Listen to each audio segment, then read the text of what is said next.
Hello and welcome back to a new video. Today we are going to be discussing basil. I currently have two different types of basil plants in pots. I have the Genovese basil, which is on the left, and I have the Thai basil, which is on the right. To talk about the Genovese basil first, we currently have a thriving plant here. I harvested this about 2 weeks ago, almost fully down to this level. It was very tall and very in need for a harvest. We took the leaves and mixed them with some olive oil and froze them so that we are able to use them in the future for different recipes as they are needed, as well as coming to the basil plant and getting some fresh leaves for pizza or for any other recipe that calls for them. So just to talk briefly about how to maintain your basil plant, they are very simple to maintain. They take to the soil very well. They are very similar to all other plants. Just make sure that they are watered. I usually water these about every 2 days, every 3 days, just because of how much water gets sucked out of the soil just by the air. In order to maintain these, let's rotate this. You'll see some of the leaves that dry up and fall off all by themselves. You'll just give them a light tug and they'll come off. I try not to leave any leaves in the base so that they decompose or whatever. I try and take out most all of them and just discard them as they come off. Your plant will tell you when the leaves are ready to come off. They will brown or dry up and they will come free of the stem very easily. If that's all you need to do for pruning, that is great. Just let them do their own thing and they'll tell you when they are ready to drop a leaf. As far as your leaves browning at the ends, sometimes that happens with mine. They're pressed up against a window. They will brown at the tip because it gets hotter and dries out. Those are perfectly fine. They're perfectly fine for recipes as well. So don't worry about that too much. If you're going for presentation and whatnot, there are going to be plenty of other leaves on your plant that are going to be nice and healthy. If more than a couple of them are turning brown though, I'd recommend turning the plant away from whatever it's propping up against. One that'll help strengthen the plant so that it's able to kind of hold its own. Here we have just a pair of chopsticks actually just shoved down into the soil and with a twist tie to hold it up. That's just for a little extra structural support as it was starting to go off at a quite drastic angle and needed a little more support.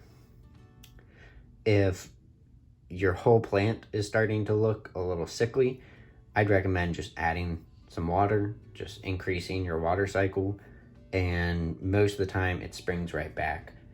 I haven't had it on the Genovese basil, but the Thai basil, I had forgotten to water it for a couple days. All of the leaves shriveled up. I watered it, and within about 24 hours, all of the leaves sparked back up into life. And it's actually pretty amazing on how resilient these plants are. On to the Thai basil plant. We are going to primarily discuss what a flowering basil plant means for you. The flowers of basil plant are actually very beautiful.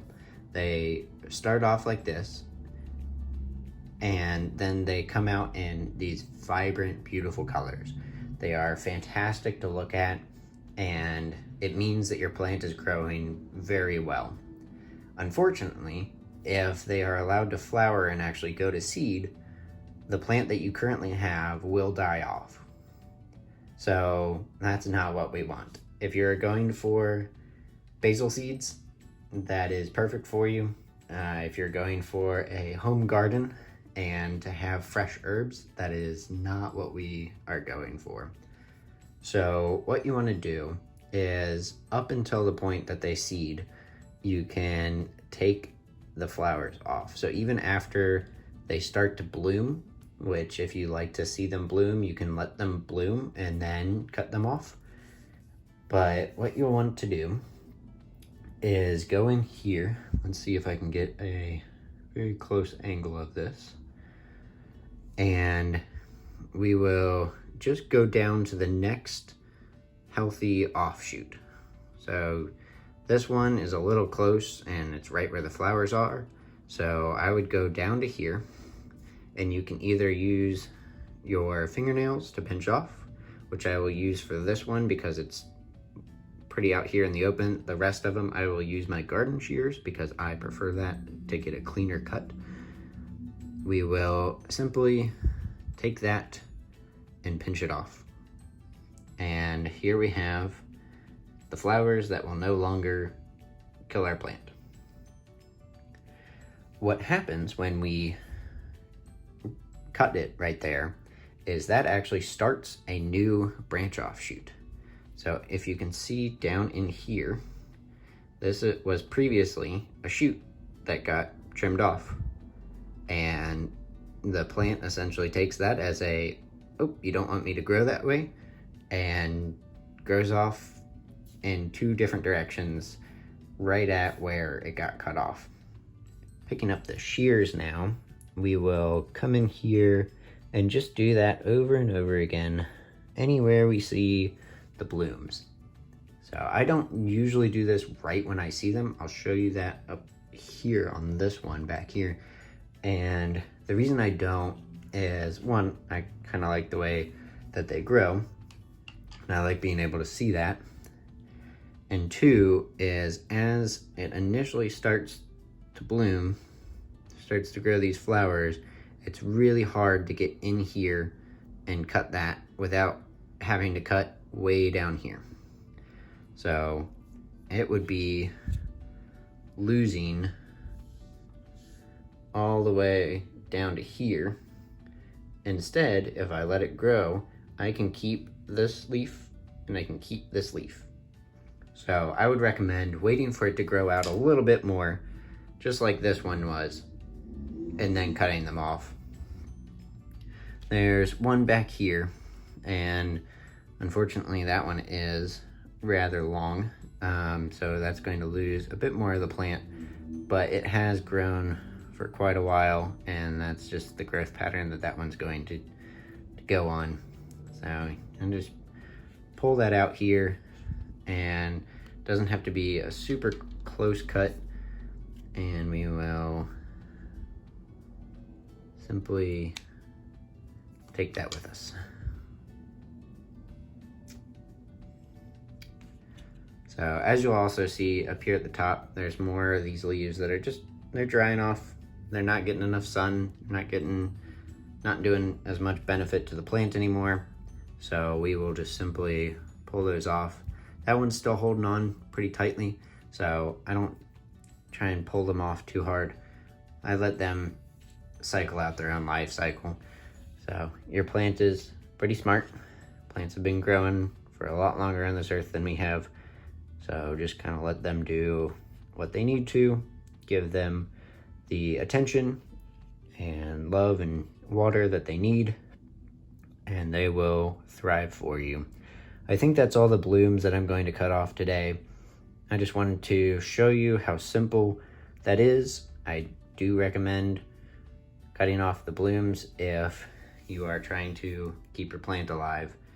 And that's about it. For harvesting these, you can just take individual leaves if you would like. I usually go down to the next stem just so that it does another double shoot like I talked about earlier, and then being able to just harvest like that group all at once.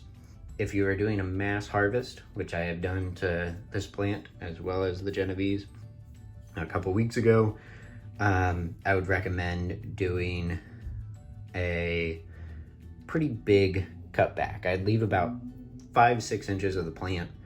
Just take rather big chunks out of the plant. You can come down here all the way down here and cut it. You could either go further and it will still come right back. The thing with basil plants is that they will actually need to be harvested probably more often than you'll need them for your recipes. So just take a simple ice tray, some olive oil, and some of the fresh leaves. You chop up the leaves, sprinkle them into the ice tray, cover them with olive oil, and pop them in the freezer. Give them probably a full day, maybe 2 days to freeze, and then pop them out of the ice tray and pop them right into a nice freezer Ziploc bag or any other container to hold them, and be able to use them in your recipes just like you would fresh basil. You can do that with parsley, you can do it with a lot of other herbs. I can show you in a future video on how to do that. It is very simple and an extremely great way to preserve your hard work and your plant's hard work. So that's all I have for you today. Thank you for watching this video on basil. Here is a short update on the scallion growth. It has only been a couple days since I harvested that in my previous video. And if you would like to see more about scallions, please go back and watch that video. And if you like this video, please hit the thumbs up button. If you'd like to see more like it, please subscribe. Have a nice day.